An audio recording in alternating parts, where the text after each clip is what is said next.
ದ್ವೇಷ ಭಾಷಣ ಕಾಯ್ದೆಗೆ ಗವರ್ನರ್ ಸಹಿ ಹಾಕದ ವಿಚಾರ ರಾಜ್ಯ ಸರ್ಕಾರ ಕಳುಹಿಸಿದ ಎಲ್ಲದಕ್ಕೂ ರಾಜ್ಯಪಾಲರು ಸಹಿ ಹಾಕಬೇಕು ಅಂತ ಏನಿಲ್ಲ, ಅದು ಅವರ ಸ್ವಂತ ತೀರ್ಮಾನಕ್ಕೆ ಬಿಟ್ಟಂತಹ ವಿಚಾರ ಅಂತ ಹೇಳಿ ಮಾಜಿ ಸಂಸದ ನಳಿನ್ ಕುಮಾರ್ ಕಟೀಲ್ ಹೇಳಿಕೆ ಕೊಟ್ಟಿದ್ದಾರೆ. ಮುಂದಿನ ದಿನಗಳಲ್ಲಿ ಕಾಯ್ದೆ ರಾಜ್ಯದಲ್ಲಿ ಆಪತ್ತಾಗಬಹುದು, ಕಾನೂನನ್ನ ರಾಜಕೀಯ ದುರುಪಯೋಗವೂ ಪಡಿಸಬಹುದು, ವಿರೋಧಿಗಳ ಮೇಲೆ ಕ್ರಮ ಕೈಗೊಳ್ಳಬಹುದು, ದ್ವೇಷ ಭಾಷಣದ ಅಡಿಯಲ್ಲಿ ಜೈಲಿಗೆ ಕಳುಹಿಸುವಂತಾಗಬಹುದು. 10 ಕಾರಣಗಳಿಂದ ಗವರ್ನರ್ ವಾಪಸ್ ಕಳಿಸಿದ್ದಾರೆ ಅಂತ ಹೇಳಿದ್ದಾರೆ. ಇನ್ನು ಈಗ ಚಳಿಗಾಲದ ಅಧಿವೇಶನದ ಸಂದರ್ಭದಲ್ಲಿ ದ್ವೇಷ ಭಾಷಣ ಬಿಲ್ ಅನ್ನು ಮಂಡಿಸುವಂತಹ ವಿಚಾರಕ್ಕೆ ಸಂಬಂಧಪಟ್ಟಂತೆ ಅವತ್ತಿನ ದಿನದಲ್ಲೇ ಬಿಜೆಪಿ ಈ ವಿಚಾರಕ್ಕೆ ಸಂಬಂಧಪಟ್ಟಂತೆ ಸದನದ ಬಾವಿಗಿಳಿದು ಇದನ್ನ ಮಾಡಬಾರ್ದು, ಇದು ಬೇಕಾಗಿರಲಿಲ್ಲ ಅಂತ ಹೇಳಿ. ಆದರೆ ಕಾಂಗ್ರೆಸ್ನ ವಾದವೇ ಬೇರೆಯಾಗಿತ್ತು.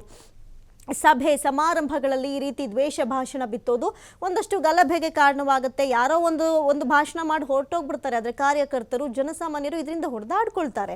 ದ್ವೇಷ ಭಾಷಣ ಮಾಡುವಂಥದ್ದು ಸರಿ ಇಲ್ಲ ಎನ್ನುವಂಥ ನಿಟ್ಟಿನಲ್ಲಿ ಈ ಒಂದು ಬಿಲ್ಲನ್ನು ಮಂಡಿಸಿತ್ತು ಚಳಿಗಾಲದ ಅಧಿವೇಶನದ ಸಂದರ್ಭದಲ್ಲಿ. ಆದರೆ ಇದಕ್ಕೆ ಗವರ್ನರ್ ಸಹಿ ಹಾಕಿಲ್ಲ. ಈ ವಿಚಾರಕ್ಕೆ ಸಂಬಂಧಪಟ್ಟಂತೆ ರಾಜ್ಯ ಸರ್ಕಾರ ಕಳಿಸಿದಂಥ ಎಲ್ಲದಕ್ಕೂ ರಾಜ್ಯಪಾಲರು ಸಹಿ ಹಾಕಬೇಕು ಅಂತೇನಿಲ್ಲ ಅಂತ ಹೇಳಿ ಸದ್ಯಕ್ಕೆ ಮಾಜಿ ಸಂಸದ ನಳಿನ್ ಕುಮಾರ್ ಕಟೀಲ್ ಬ್ಯಾಟ್ ಬೀಸಿದ್ದಾರೆ. ಮುಂದಿನ ದಿನಗಳಲ್ಲಿ ಕಾಯ್ದೆ ರಾಜ್ಯದಲ್ಲಿ ಆಪತ್ತಾಗಬಹುದು ಅಥವಾ ಕಾನೂನನ್ನ ರಾಜಕೀಯ ದುರುಪಯೋಗ ಪಡಿಸ್ಕೊಳ್ಬಹುದು, ವಿರೋಧಿಗಳ ಮೇಲೆ ಕ್ರಮ ಕೈಗೊಳ್ಳೋದಕ್ಕೆ ಇದು ಒಂದು ಒಳ್ಳೆ ಅವಕಾಶ ಅಂತ ಮಿಸ್ಯೂಸ್ ಆಗಬಹುದು, ದ್ವೇಷ ಭಾಷಣದ ಅಡಿಯಲ್ಲಿ ಅವರನ್ನ ಜೈಲಿಗೆ ಕಳಿಸುವಂತಾಗಬಹುದು.